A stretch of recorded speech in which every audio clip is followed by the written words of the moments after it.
Viewers, Ertugrul गाजी के नाम से एक ड्रामा पाकिस्तान टेलीविज़न पर उर्दू ज़बान में नशर किया जा रहा है, लेकिन उर्दू ज़बान में डबिंग से कबल ये ड्रामा पाकिस्तान में इस हद तक मकबूल है कि इसके मद्दाओं में वज़ीर आज़म इमरान खान को भी गिना जाता है, जो इसमें दिखाई गई इस्लामी तहजीब की तारीफ कर चुके हैं। उस्मानी रवायात के मुताबिक अर्तुगरुल सल्तनत उस्मानिया के बानी उस्मान अव्वल के वालिद थे। इसके अलावा इनके बारे में हकाइक पर मबनी मालूमात न होने के बराबर है। कई सदियों तक दुनिया के एक बहुत बड़े हिस्से पर हुक्मरानी करने वाले इस खानदान और सल्तनत का आगाज तारीख के धंधलकों में गुम हो चुका है।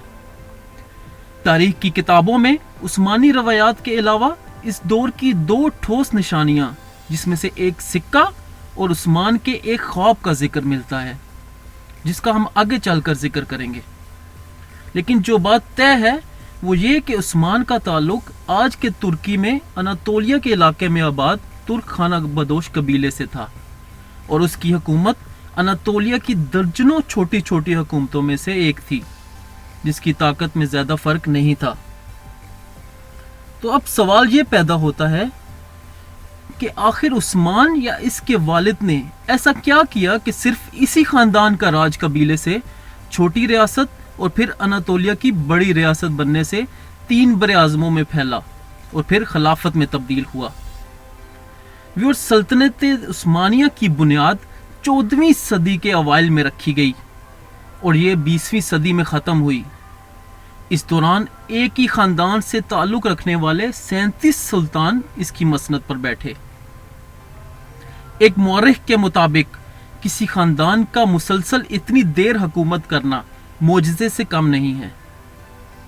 मौरख कैरोलाइन फिंकल अपनी किताब उस्मान का ख्वाब सल्तनत उस्मानिया की कहानी में लिखती हैं कि उस्मान की कामयाबी की वजूहात कुछ भी हों, लेकिन इनकी अनातोलिया और वो इलाका जो किसी हद तक आज तुर्की की हदूद से मुताबिकत रखता है, उसमें अपने हमसायों के साथ 2 सदियों पर फैली हुई लड़ाई इंतहाई सख्त थी। व्यूअर्स, मौरिक स्टैनफोर्ड जे शाह अपनी किताब सल्तनत उस्मानिया की तारीख और जदीद तुर्की में इस रवायात का जिक्र करते हुए लिखते हैं कि सल्तनत उस्मानिया की शुरुआत तारीख के तालिब इल्मों के लिए हमेशा से अहम सवाल रहा है, लेकिन इस दौर के ज़राए की कमी और बाद के अदवार में लिखी गई रिवायात में तजाद की वजह से पूरे यकीन से कुछ कहना मुश्किल है।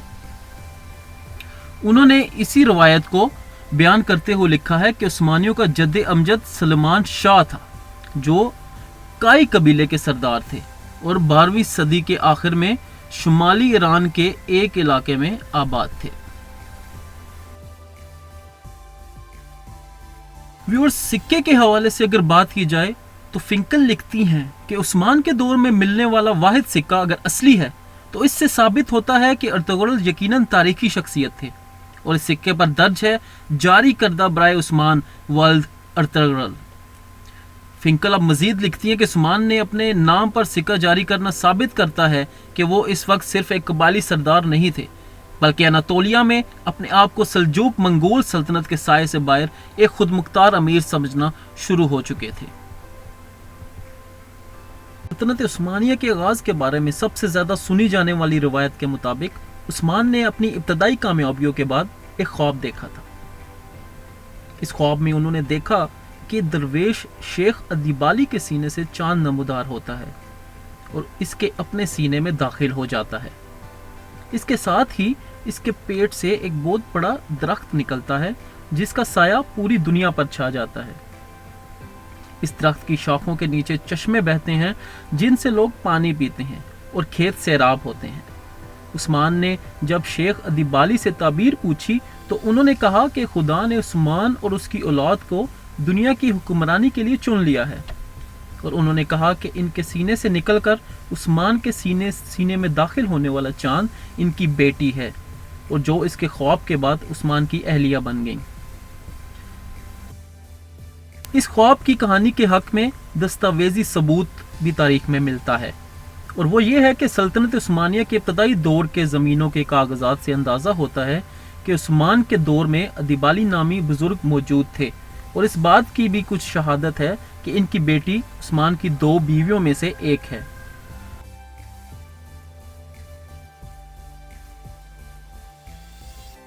ارطغرل کے مزار کے حوالے سے بتایا جاتا ہے کہ سوگت کا علاقہ جو کہ ارطغرل کو سلجوق سلطان سے ملا تھا، اس میں ارطغرل کے نام کی ایک چھوٹی سی مسجد اور ایک مزار ہے، جس کے بارے میں کہا جاتا ہے کہ وہ ارطغرل کے بیٹے نے ان کے لیے بنائی، اور پھر جس میں عثمان کے بیٹے ارحان نے اضافہ کیا۔ اس مسجد اور مزار میں اتنی بار کام ہوا ہے کہ اس کی پہلی تعمیر سے کوئی نشانی نہیں بچی، اس لیے کسی عمارت کے بارے میں پورے اعتبار سے نہیں کہا جا سکتا کہ وہ عثمان کے دور کی ہے۔ تو ویورز، یہ تھوڑی سی انفارمیشن تھی ارطغرل کے حوالے سے، جس کا آج کل پی ٹی وی پہ ڈرامہ چل رہا ہے اور بہت ہٹ جا رہا ہے۔ اس کے علاوہ مزید ارطغرل کے بارے میں مزید بھی ڈسکشن جاری رہے گی۔ ہماری ویڈیوز کو لائک کرنا نہ بھولیے گا۔ انشاءاللہ پھر آپ سے ملاقات ہوگی۔ اللہ حافظ۔